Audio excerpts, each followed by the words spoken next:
Olá, caríssimos colegas, caríssimos amigos, estamos aqui na nossa aula de hoje, parte 2.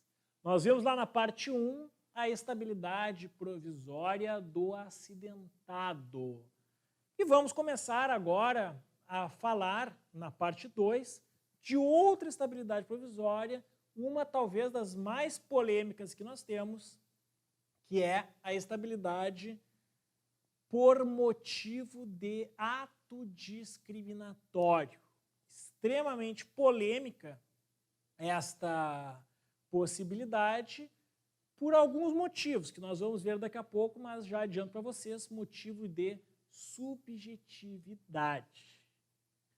Por uma questão social, por uma questão de igualdade, por uma questão de não discriminação, foi criada uma lei e foi criada uma súmula para tratar de uma estabilidade provisória por ato discriminatório, principalmente por ato discriminatório contra portador do vírus da AIDS. Então, nós estamos aqui tratando da estabilidade provisória do doente de AIDS, mas por equiparação, outros tipos de discriminação, como nós vamos ver a partir de agora, por uma questão social.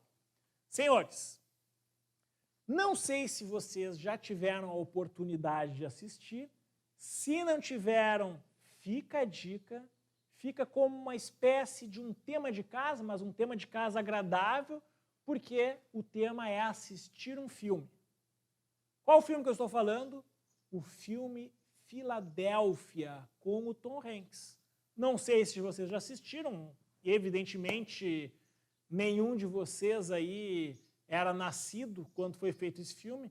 O filme ele é estrelado, tem como protagonista o Tom Hanks. Tom Hanks, um dos primeiros filmes dele na carreira, imagina. Tom Hanks deve ter mais de 60 anos hoje, 60 e poucos anos hoje, e ele tinha na época do filme uns 20 e poucos. Então já é um filme bem antigo, com o Tom Hanks e com o Denzel Washington. O que o filme trata, senhores? O filme trata de um brilhante advogado, que era o Tom Hanks. Esse brilhante advogado que tinha acabado de ser promovido para uma função de chefe de advogado do setor jurídico da empresa, alguma coisa do tipo assim. E aí começaram a aparecer alguns sintomas estranhos no rosto dele, no corpo dele, manchas roxas, enfim, manchas vermelhas, ele começou a ficar mais magro, começou a ter sintomas do vírus HIV. Só que o vírus HIV, nesta época aí, lá final dos anos 80, início dos anos 90, não me lembro muito bem qual foi a época do filme, nessa época aí, o vírus HIV estava recém começando a ser divulgado, poucas pessoas tinham ouvido falar no vírus da AIDS, enfim. E aqueles que tinham ouvido falar já sabiam de que AIDS era algo assim terrível. Coisa que ainda é, evidente, mas não é tão terrível como era naquela época. Naquela época lá, os anos 80, anos 90, quem tinha AIDS era praticamente uma sentença de morte. Praticamente uma sentença de morte. Agora não, agora a gente sabe que é uma doença crônica, tem tratamento e nós sabemos, nós conhecemos até pessoas que têm o vírus HIV e que estão muito bem por aí. O caso é daquele jogador de basquete, o Magic Johnson. Quantos anos esse cara tem AIDS? Puxa, isso aí, esse jogador, um dos maiores jogadores de basquete da história, da NBA, a gente já escuta lá o caso dele como sendo o portador do vírus da AIDS há muito tempo mesmo. Então, desde os anos 90 já sabia. Só que nós perdemos grandes artistas por conta do vírus da AIDS. Perdemos Cazuza, perdemos Renato Russo, perdemos o Fred Mercury, perdemos o centroavante Gerson do Internacional. Então, figuras maravilhosas que, infelizmente, nos deixaram por conta do vírus. E o filme trata justamente disso. O pessoal da empresa descobre que o Tom Hanks tem AIDS e aí resolve fazer o quê? Despedir. Despediram ele por um ato totalmente discriminatório, porque achavam naquela época que AIDS se pegava pelo ar, como é o coronavírus, por exemplo, que fosse altamente contagioso. E a gente sabe que não é. Então a gente sabe que não é bem assim. Nem por beijo se pega AIDS, imagina pelo ar, por um cumprimento de mãos. Não se pega AIDS assim. Então, foi algo assim totalmente discriminatório no filme, e aí o filme conta toda a história do Tom Hanks contratando o advogado para defendê-lo, e lá, nessa situação, nos Estados Unidos, isso vai a júri popular, diferentemente daqui, que aqui só vai para júri crimes dolosos contra a vida. E aí, o filme se desenvolve, o Tom Hanks, ele tem um namorado que é o Antônio Bandeiras, ótima participação no filme também, o Denzel Washington vai ser o advogado dele. E aí, o filme se desenrola, evidentemente, eu não vou contar o final do filme, vou deixar para vocês verem, depois, lá na tarefa de vocês, quem assistir o filme, pode até comentar sobre o filme, o que achou do filme, que vai validar a presença de vocês, ok? Senhores, o filme trata disso. E a nossa estabilidade provisória também. Querem ver? Abram lá, súmula número, deixa eu ver aqui, 443. Súmula 443 do TST. Deixa eu abrir aqui, súmula 443 do TST. Achei. Vem comigo, senhores. Dispensa discriminatória. Presunção. Empregado portador de doença grave. Estigma e preconceito. Olha só o que diz a súmula.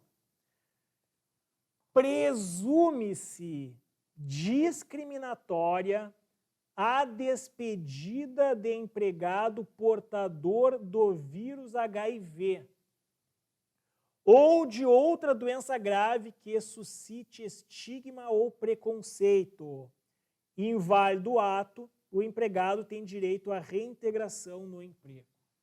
Ou seja, se eu tenho um empregado portador do vírus da AIDS, como é o caso lá do filme do Tom Hanks, e ele for despedido, existe uma presunção que essa despedida foi discriminatória. Não é presunção. Presunção não é algo absoluto, é uma presunção relativa. Até que se prove o contrário. Mas, se eu tenho AIDS e sou despedido, ou a súmula vai além. Se eu tenho AIDS ou uma outra doença que possa ter algum tipo de preconceito, e eu sou despedido, existe uma presunção que eu fui despedido por isso, por um ato discriminatório. E aí eu vou ajuizar uma ação e o juiz vai me reintegrar no emprego, de acordo com a súmula 443 do TST. Sei lá, uma outra doença, lúpus ou hepatite, daqui a pouco uma hepatite C pode gerar um certo preconceito, os empregadores achando que pode, daqui a pouco, eu transmitir a hepatite para determinados colegas ou para eles mesmos, enfim, alguma outra doença que possa ser grave e possa, daqui a pouco, gerar preconceito. Mas a que mais gera preconceito, nós sabemos, é a AIDS. Tanto é que o filme Filadélfia, que eu recomendo a vocês, trata exatamente disso. E aí, essa presunção relativa de veracidade. Só que fica aí entra a primeira dificuldade e polêmica em relação à despedida discriminatória, porque é uma presunção, mas... E daqui a pouco, se aquele empregado ali é um péssimo empregado e deveria mesmo ser despedido. Daqui a pouco aquele empregado ali não faz as coisas certas e acaba sendo despedido. Talvez o empregador nem soubesse que ele tem AIDS. O empregador não fazia a menor ideia que ele tinha AIDS. Só que o cara faz as coisas tudo errado e foi despedido. Ou daqui a pouco o cara nem faz as coisas erradas. Daqui a pouco o empregador está mal das pernas, precisa despedir alguém para botar as contas em dia. Vai ter que segurar aqui um pouquinho, ali mais um pouquinho, para ficar bem. Para voltar a ser competitivo no mercado. Talvez o empregador não saiba que aquele cara está com AIDS. Foi lá e despediu. E daí o cara vai lá no juiz e diz, olha, eu tenho AIDS. Está aqui, ó, meu exame de AIDS está comprovado. Sou portador do vírus HIV, testei positivo. O juiz vai mandar voltar. Por quê? Porque existe uma presunção que ele foi despedido por ter esta doença. Uma despedida totalmente discriminatória. E, de fato, se o empregador descobrir que ele tem AIDS e despedir, como é o caso do filme, lá os empregadores do Tom Hanks descobriram, ele tem AIDS, está despedido. Foi isso. Ato totalmente discriminatório. Se isso acontecer aqui, totalmente justificada a estabilidade. Agora, e se o empregador não sabia? E aí fica essa questão, como provar que eu não sabia que ele tinha AIDS? Essa é questão de prova, vai ter que dar um jeito. Vai ter que dar um jeito. É complicada essa situação. Só que a presunção é de que a despedida foi sim discriminatória. Despediu por ele ter AIDS. Se não foi, então que prove que não foi. E como eu disse para vocês, às vezes nem sequer sabia. Ou às vezes sabia, o pior, às vezes ele sabia que o empregado tinha AIDS, mas o empregado é muito ruim, é muito fraco, não faz as coisas direito e deveria ter sido despedido mesmo. E não é nem caso de justa causa. Não estou nem falando em caso de justa causa.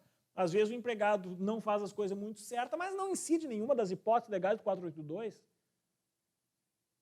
Não dá nem para dizer que é mau procedimento ou que é desídia. Não, o empregado ele é um empregado assíduo, ele chega lá no horário de trabalho, nunca faltou o serviço, vai até sempre o final da jornada, está lá sempre prestando atenção, tentando fazer as coisas, mas o desenvolvimento ele não produz de certa forma. Ele é um empregado que não rende muito para a empresa. Rende muito pouco, quase nada, e ele não cometeu nenhuma falta grave. Só que o empregador quer se desfazer dele, não interessa mais esse empregado para a empresa. E o empregador sabe que ele tem o vírus HIV ou uma outra doença qualquer. O empregador vai lá e despede ele. Só que aí ele tem a chance de ir lá no juiz e dizer, olha, tenho AIDS, quero ser reintegrado, e o juiz vai reintegrar. E o juiz, no momento que reintegra este empregado, a gente entra num segundo ponto extremamente polêmico. Reparem que todas as outras estabilidades que nós vimos, que nós ainda vamos ver depois dessa, todas elas diz o período de estabilidade. Eu falei para vocês, desde a Constituição Federal de 88, que nós aderimos ao sistema do FGTS, ninguém mais tem estabilidade para sempre. As estabilidades ou garantias provisórias, o próprio nome já diz, estabilidade provisória no emprego. É por um determinado tempo. Qual é o tempo da gestante? Desde a concepção até 5 meses após o parto. Qual a estabilidade lá do dirigente sindical? Desde o registro da candidatura até 1 ano após o final do mandato. E assim por diante. Qual a estabilidade do doente de AIDS? Não diz? Não sabemos. E aí?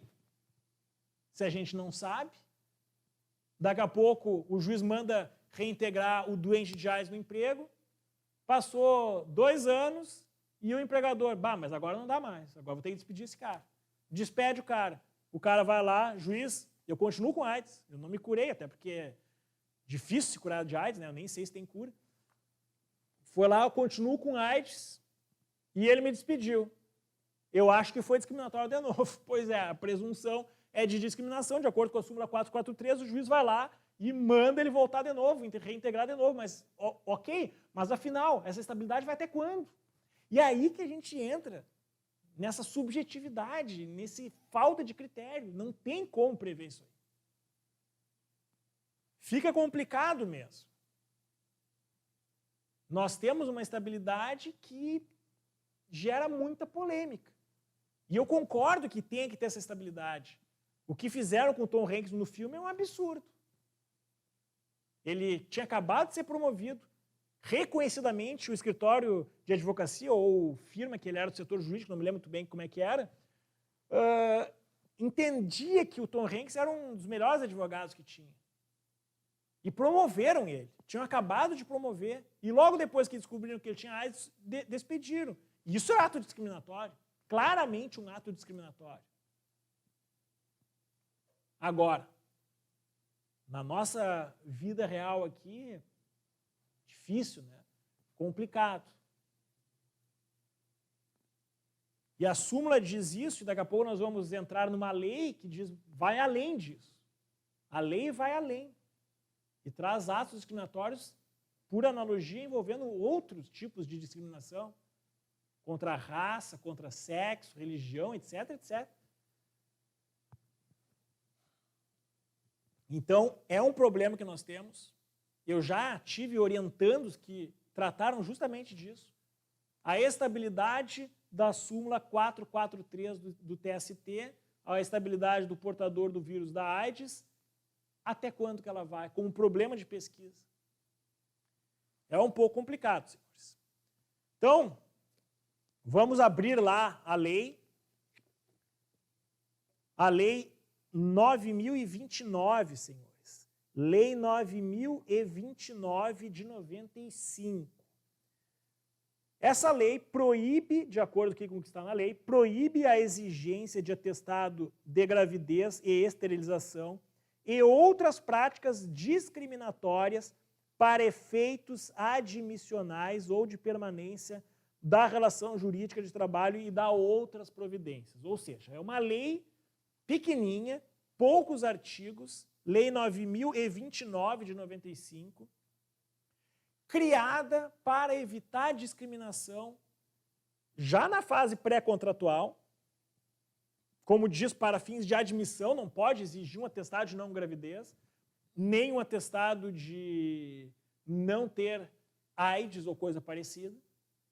Já traz essa previsão para a fase pré-contratual e também traz como fundo, como cerne da questão, a não discriminação. Consequências para atos discriminatórios de uma relação de trabalho, uma relação de emprego, ainda que na fase pré-contratual, mas principalmente durante o contrato de trabalho, na permanência da relação jurídica.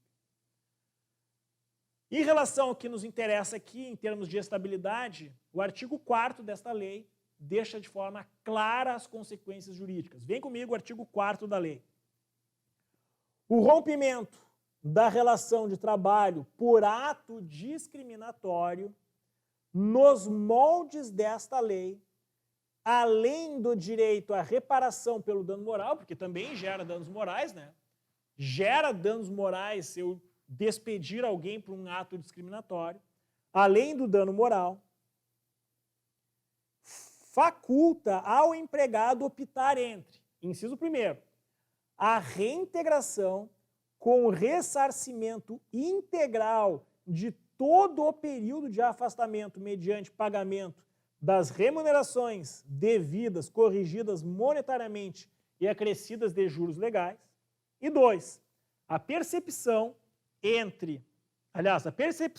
em dobro da remuneração do período de afastamento, corrigida monetariamente e acrescida dos juros legais. Ou seja, o empregado vai optar se ele for despedido de uma forma discriminatória.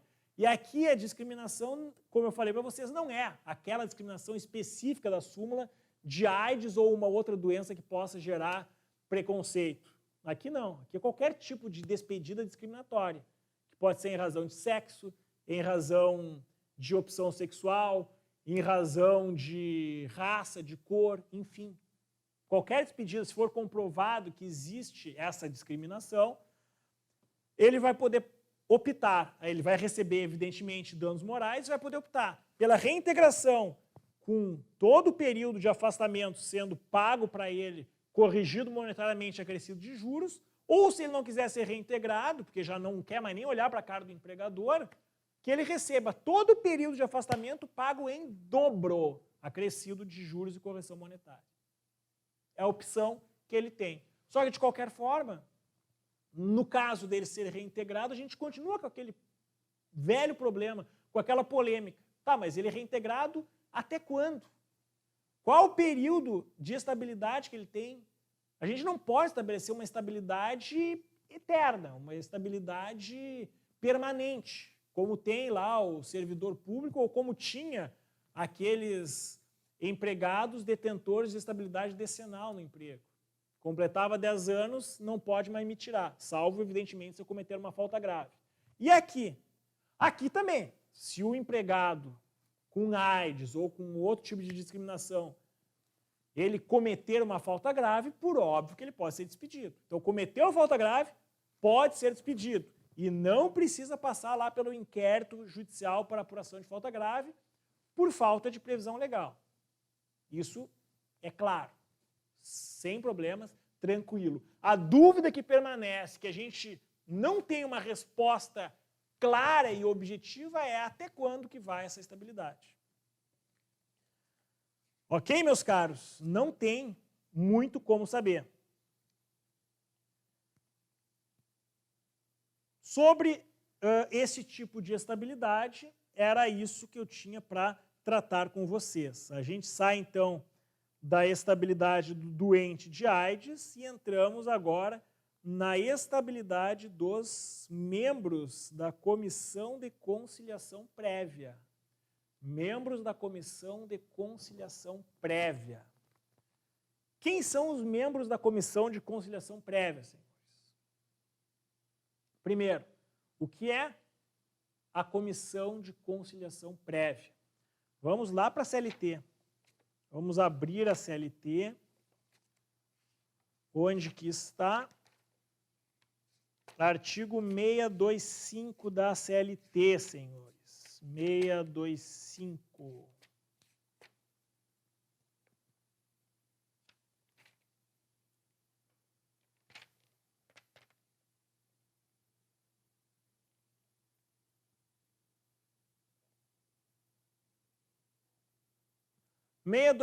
A.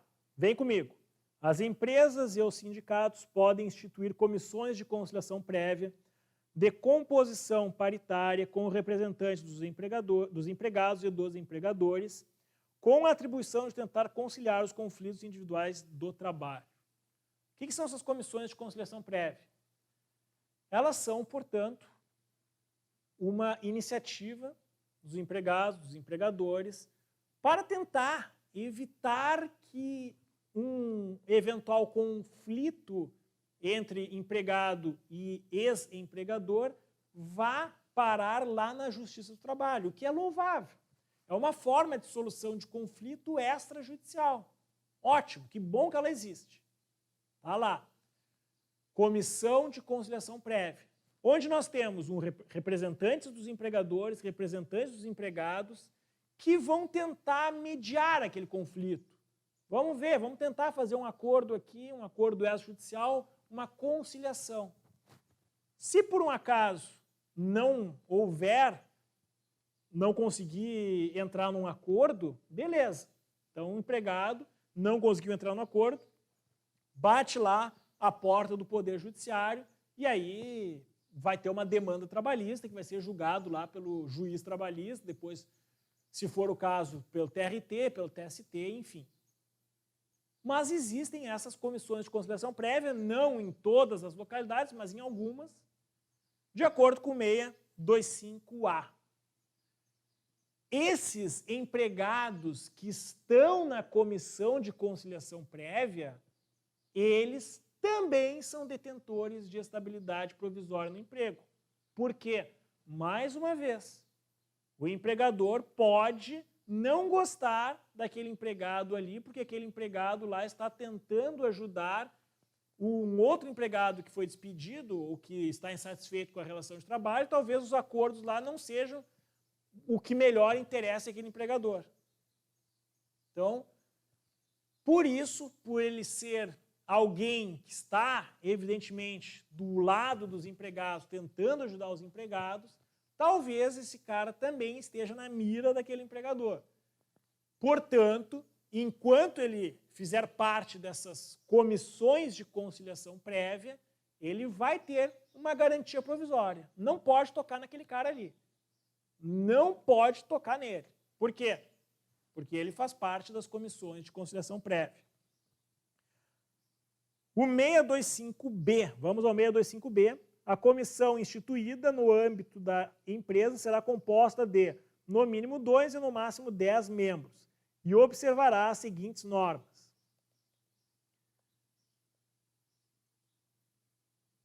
Inciso 1º, a metade de seus membros será indicada pelo empregador e a outra metade eleita pelos empregados. Inciso 2º, haverá na comissão tanto suplentes quanto forem os representantes titulares. Inciso 3º, o mandato de seus membros titulares e suplentes é de 1 ano, permitida uma recondução, ou seja, podem ficar até 2 anos com o mandato de membros da comissão de conciliação prévia.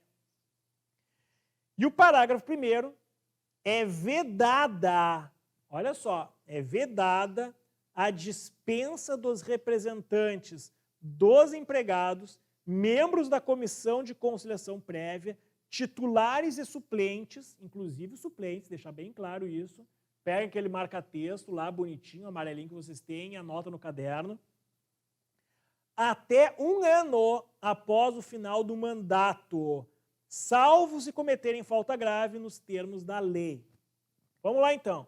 Parágrafo 1º do artigo 625B da CLT traz, portanto, a estabilidade provisória, a garantia provisória que aquele membro da comissão de conciliação prévia, lá representando os empregados, por parte dos empregados, ele é detentor de uma estabilidade.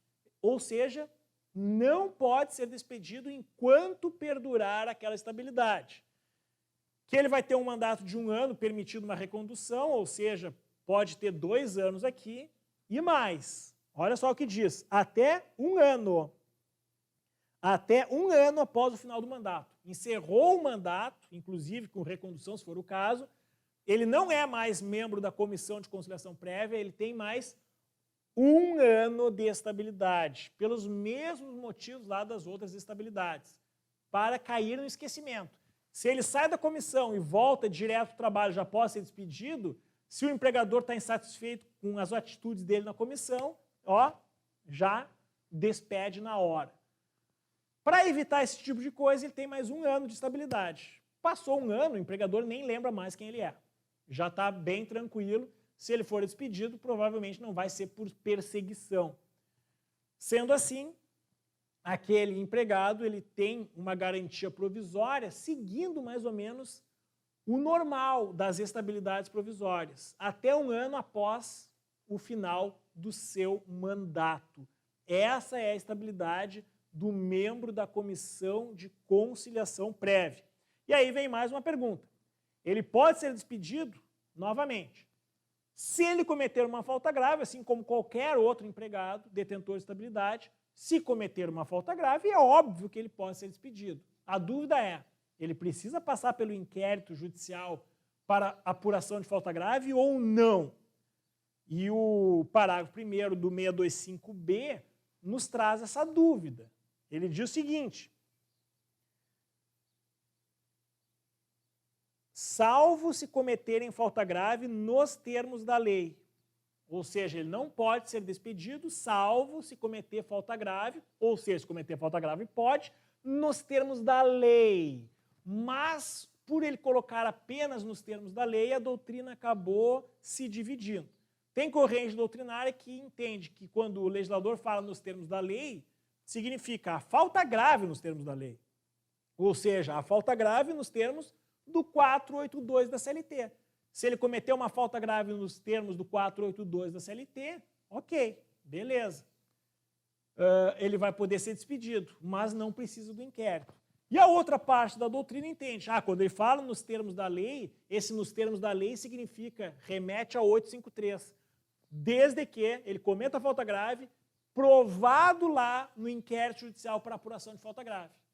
Somente se deixar claro e evidente, lá por meio de uma ação judicial chamada de inquérito judicial para apuração de falta grave, que ele poderá ser despedido. Caso contrário, não poderá. E aí ele vai ser reintegrado no emprego de forma imediata. Muito bem, deixa eu ver se tem mais alguma coisa aqui.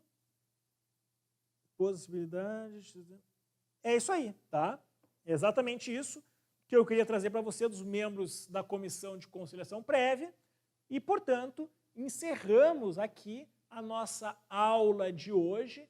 Agradeço imensamente a atenção de vocês e não esqueçam, nós temos lá o nosso fórum de dúvidas. Se ficou com alguma dúvida, pergunte ao professor, que o mais breve será respondido. E a tarefa. Não esqueça da nossa tarefa para validar a presença de vocês. Nossa tarefinha está lá, façam um breve comentário sobre a aula de hoje. Quem quiser comentar sobre o filme, se conseguir ver o filme até a próxima semana, a nossa tarefa tem uma semana de vigência, né? Então quem quiser assistir o filme e comentar sobre o filme, fique à vontade. Se não quiser assistir o filme e comentar sobre algum ponto da aula, também está tudo certo para fins de presença. Desejo uma excelente semana a vocês e fica aqui o meu forte abraço.